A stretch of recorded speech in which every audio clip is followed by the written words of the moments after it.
Hello students, इस video में हम बात करने वाले हैं थ्योरी ऑफ फैक्टर प्राइसिंग की। थ्योरी ऑफ फैक्टर प्राइसिंग की जब हम बात करते हैं तो हम कहते हैं कि जब भी हम किसी चीज़ का प्रोडक्शन करते हैं हमें फैक्टर्स ऑफ प्रोडक्शन की ज़रूरत होती है, जैसे कि लैंड, लेबर, कैपिटल, एंटरप्रेन्योर। और इन फैक्टर्स ऑफ प्रोडक्शन को जब आप यूटिलाइज़ करते हैं, जब आप इनकी सर्विसेज को यूज़ करते हैं, तो आप इनकी सर्विसेज के बदले में इन्हें एक प्राइस पे करते हैं जो आपका फैक्टर प्राइस कहलाता है। जैसे लेबर को वेज पे की जाती है, कैपिटल के लिए इंटरेस्ट पे किया जाता है, लैंड के लिए रेंट, और एंटरप्रेन्योर अपना प्रॉफिट रखता है। तो ये सारे जो पेमेंट है वो आपकी फैक्टर प्राइस कहलाती है। अब इस फैक्टर के प्राइस को डिसाइड करने के लिए जो थ्योरी है वो थ्योरी ऑफ फैक्टर प्राइसिंग कहलाती है, और ये डिसाइड करती है डिफरेंट सर्विसेज जो आप ले रहे हैं फैक्टर्स ऑफ प्रोडक्शन के, उनका किस तरीके से कितना प्राइस तय किया जाना है। इस थ्योरी ऑफ फैक्टर प्राइसिंग को हम थ्योरी ऑफ डिस्ट्रीब्यूशन भी कहते हैं। और ये जो फैक्टर्स हैं आपके जिनसे आप प्रोडक्शन कर रहे हैं, इन जो वो आपके प्रोडक्शन सर्विसेज भी कहलाते हैं, रिसोर्सेज भी कहलाते हैं, इनपुट्स भी कहलाते हैं। अब बात आती है कि हमें क्या ज़रूरत है कि हम अलग से फैक्टर प्राइसिंग की थ्योरी को समझें। क्यों हम चीज़ों के तरह फैक्टर्स के प्राइसेस तय नहीं कर सकते। अभी तक हम गुड्स मार्केट की बात कर रहे थे। दो तरीके के मार्केट हैं, एक गुड्स मार्केट, दूसरा फैक्टर मार्केट। तो गुड्स मार्केट की बात कर रहे थे, यानी गुड्स के प्राइसेस को डिसाइड कर रहे थे। और गुड्स के प्राइसेस को किस तरीके से डिसाइड किया जाता था, डिमांड और सप्लाई के बेसिस पर। यानी जहाँ पर मार्केट के फोर्सेस डिमांड और सप्लाई एक दूसरे को इंटरसेक्ट करती हैं, वहाँ पर गुड्स का या कमोडिटीज़ का प्राइस डिटरमिन किया जाता है। लेकिन जब हम फैक्टर मार्केट की बात करते हैं और फैक्टर प्राइस की बात करते हैं, तो उसको हम एग्जैक्टली कमोडिटी प्राइस की तरह तय नहीं कर सकते, क्योंकि जो नेचर है कमोडिटीज़ का और फैक्टर्स का वो अलग अलग है। किस तरीके से इनका नेचर डिफरेंट है उसकी बात करें यदि, तो पहली बात है कि डिफरेंस है नेचर ऑफ डिमांड में। अब गुड्स का डिमांड जो है और फैक्टर्स की जो डिमांड है वो दोनों अलग अलग हैं। कैसे? पहली चीज़ जॉइंट डिमांड। जब आप फैक्टर्स ऑफ प्रोडक्शन की डिमांड करते हैं तो वो आपकी जॉइंट डिमांड होती है। यानी कि आप यदि कोई भी चीज़ प्रोड्यूस करना चाहते हैं तो केवल एक फैक्टर ऑफ प्रोडक्शन से आप चीज़ का प्रोडक्शन नहीं कर सकते। उस चीज़ का प्रोडक्शन करने के लिए आपको फैक्टर्स जो हैं वो कॉम्बिनेशन में चाहिए। तो आप एक साथ अलग अलग फैक्टर्स की डिमांड करते हैं। जबकि दूसरी तरफ आप बात करें कमोडिटी की, तो आप केवल एक कमोडिटी की भी डिमांड कर सकते हैं, जैसे एप्पल्स की डिमांड। लेकिन जहाँ पर आप बात करते हैं कि भाई फर्नीचर मैन्युफैक्चर करना है, तो उसके लिए आपको क्या चाहिए? कारपेंटर भी चाहिए, कैपिटल भी चाहिए, यानी मशीन्स भी चाहिए उसकी, और लैंड भी चाहिए जहाँ पर वो काम करेगा, और एंटरप्रेन्योरियल सर्विसेज भी चाहिए जो इस प्रोसेस को ऑर्गेनाइज करेंगी। तो सारे फैक्टर्स को जॉइंटली डिमांड किया जाता है किसी भी गुड को प्रोड्यूस करने के लिए। लेकिन कमोडिटी की डिमांड इंडिविजुअल भी की जा सकती है। दूसरा क्या है? Derived demand. अब ये जो फैक्टर ऑफ प्रोडक्शन है आपके, इनकी डिमांड कैसी है? Derived demand. मतलब कि इन फैक्टर्स की डिमांड अपने आप में नहीं होती, डायरेक्टली ये किसी तरीके का कोई सेटिस्फेक्शन नहीं देते हैं कंज्यूमर को, ना कंज्यूमर इनको डायरेक्टली कंज्यूम कर सकता है, बल्कि इनको हायर किया जाता है और इन फैक्टर्स की डिमांड की जाती है ताकि आप किसी चीज़ का प्रोडक्शन कर सकें। ऐसी चीज़ जिसकी मार्केट में डिमांड है, उस चीज़ का प्रोडक्शन करने के लिए आप फैक्टर्स की डिमांड करते हैं। तो ऐसे डिमांड आपकी डिराइव्ड डिमांड कहलाती है, जो कि इनडायरेक्ट डिमांड है। वहीं दूसरी तरफ जब आप कमोडिटी की बात करते हैं तो वो एक डायरेक्ट डिमांड है।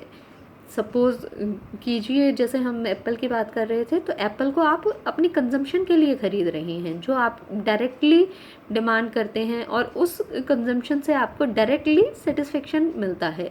जबकि फैक्टर्स की डिमांड किसी भी चीज़ को प्रोड्यूस करने के लिए की जाती है, जो इनडायरेक्ट डिमांड है या डिराइव्ड डिमांड है, जो डायरेक्टली कंज्यूमर को सेटिस्फेक्शन नहीं देती बल्कि उसके द्वारा जो चीज़ प्रोड्यूस की जाती है वो कंज्यूमर को फर्दर सेटिस्फेक्शन प्रोवाइड करती है। फिर हम बात करते हैं कि difference in nature of supply. अब ऐसा ही नहीं है केवल कि डिमांड ही अलग नेचर की है फैक्टर्स की। जब हम बात कर रहे हैं कमोडिटीज़ से, जहाँ तक सप्लाई की बात है वहाँ भी फैक्टर्स और कमोडिटीज़ के नेचर में फ़र्क पाया जाता है। कैसे? पहली चीज़, relation between price and supply. देखिए, जब हम बात करते हैं कमोडिटीज़ की तो वहाँ पर एक डेफिनेट रिलेशन आपको देखने को मिलेगा प्राइस ऑफ कमोडिटी या प्राइस ऑफ गुड और सप्लाई ऑफ गुड में, या जो कि एक डायरेक्ट रिलेशन होता है, पॉजिटिव रिलेशन होता है। यानी कि प्राइस अगर कमोडिटी का राइज करता है तो उसके हिसाब से उसकी सप्लाई बढ़ जाती है, अगर कमोडिटी का प्राइस डिक्रीज़ होगा तो सप्लाई रिड्यूस हो जाएगी। लेकिन जब हम बात करते हैं फैक्टर्स की, फैक्टर्स ऑफ प्रोडक्शन की, तो वहाँ पर इस तरह का कोई डेफिनेट रिलेशन नहीं पाया जाता है। स्पेशली यदि आप बात करें लेबर के पॉइंट ऑफ व्यू से, शुरू में हो सकता है कि जैसे जैसे लेबर को ज़्यादा सैलरीज प्रोवाइड की जाए वहाँ उसकी डिमांड बढ़ती चली जाए और उसकी सप्लाई भी बढ़ती चली जाए। लेकिन एक लेवल आएगा जहाँ पर लेबर कंप्लीटली अपनी वेज रेट से सेटिस्फाई हो जाएगा, और आप कह सकते हैं जितना वो काम कर सकता है उतना काम वो कर रहा होगा, और उसके बाद वो लेबर किस चीज़ को प्रेफर करेगा? आराम करने को प्रेफर करेगा, क्योंकि उससे ज़्यादा काम वो नहीं कर सकता, वो आराम करना चाहता है, वो अपनी फैमिली के साथ टाइम स्पेंड करना चाहता है, और वो उससे ज़्यादा वेज रेट ऑफ़र किए जाने पर भी अपनी सप्लाई को नहीं बढ़ाता। तो ऐसे में आपको बैकवर्ड बेंडिंग कर्व देखने को मिलता है लेबर का, जो कि आपका कमोडिटी के केसेस में नहीं मिलता। तो यहाँ पर आप कह सकते हैं कि प्राइस और सप्लाई में रिलेशन कोई फिक्स हो ऐसा ज़रूरी नहीं है। फिर बात करते हैं relation between cost and supply.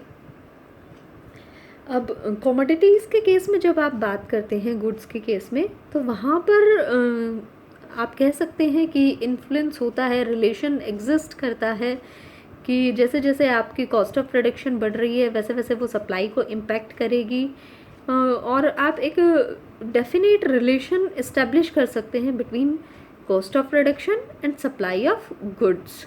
लेकिन जब आप बात करते हैं दूसरी तरफ कि फैक्टर्स ऑफ प्रोडक्शन की, तो पहली चीज़ वहाँ पर कॉस्ट को डिटरमिन करना ही बहुत मुश्किल होता है, और इसीलिए ये मुश्किल है कि आप कॉस्ट और सप्लाई में कोई रिलेशन इस्टेब्लिश कर पाएँ। अब कॉस्ट को डिफ़ाइन करना या डिसाइड करना फैक्टर्स ऑफ प्रोडक्शन के लिए क्यों मुश्किल है? क्योंकि फैक्टर ऑफ प्रोडक्शन कहाँ काम कर रहा है, कैसे सिचुएशन में काम कर रहा है, ये चीज़ें इन्फ्लुएंस करती हैं उसके कॉस्ट को। जहाँ आप बात कर रहे हैं एक तरफ लेबर या आपका वर्कर है जो वो सप्लाई किया जाना है कहाँ पर? सॉफ्टवेयर कंपनी में। दूसरी तरफ वही लेबर सप्लाई किया जाना है कहाँ पर? केमिकल फैक्ट्री में। तो ऐसे में क्या आप एस्टिमेट लगा सकते हैं कि दोनों जगह पर उस लेबर को सेम आवर्स के लिए सप्लाई करने में क्या कॉस्ट सेम होगी? डेफिनेटली नहीं, क्योंकि एक सॉफ्टवेयर कंप्यूटर फैक्ट्री में काम करना कंपैरेटिवली इजी है और केमिकल फैक्ट्रीज़ में काम करना थोड़ा टफ है। तो ऐसे में जो कॉस्ट है वो लेबर को सप्लाई करने की कभी भी सेम नहीं हो सकती। दूसरी तरफ आप एग्जाम्पल ले सकते हैं कि कैपिटल अकोमुलेशन की कॉस्ट का। कैपिटल अकोमुलेशन करना है यदि, तो आपको उसके लिए किस चीज़ की ज़रूरत होगी? सेविंग्स की ज़रूरत होगी। सेविंग्स को फर्दर कैपिटल में कन्वर्ट किया जाता है। सेविंग्स की जहाँ तक आप बात कर रहे हैं, तो सेविंग्स को इंक्रीज़ करने के लिए आपको कंजम्पशन से दूर रहना होगा, और ये जो कंजम्पशन से दूर रहने का फिनोमिना है, जो डिस्कम्फर्ट्स या इनकन्वीनियंसेस कंजम्पशन से दूर रहने के लिए और मनी को सेव करने के लिए लोग फेस करते हैं, वो एक सब्जेक्टिव फिनोमिना है। मतलब वो पर्सन टू पर्सन वेरी करता है। किसी इंसान के लिए उसकी कॉस्ट बहुत ज़्यादा हो सकती है, किसी इंसान के लिए उसकी कॉस्ट बहुत कम हो सकती है। तो ऐसे में एक कॉस्ट फिक्स कर पाना कि सेविंग की कॉस्ट क्या है, बहुत ही मुश्किल है। और जब तक आप कॉस्ट नहीं फिक्स कर सकते फैक्टर्स ऑफ प्रोडक्शन की, तब तक कोई भी स्पेसिफिक रिलेशन लाई नहीं कर सकता कॉस्ट ऑफ फैक्टर्स में और supply of factors of production में। तो हमने अभी क्या बात की कि नेचर है जो वो डिमांड का हो चाहे सप्लाई का हो, वो वेरी करता है आपके कमोडिटीज़ के लिए और फैक्टर्स ऑफ प्रोडक्शन के लिए। इसीलिए फैक्टर्स ऑफ प्रोडक्शन की जहाँ हम बात कर रहे हैं वहाँ हमें एक अलग थ्योरी की ज़रूरत है कमोडिटीज़ से, जो कि उनके प्राइसेस को डिटरमिन कर पाए। नेक्स्ट वीडियो में हम इसके कुछ बेसिक कॉन्सेप्ट्स को डिस्कस करेंगे।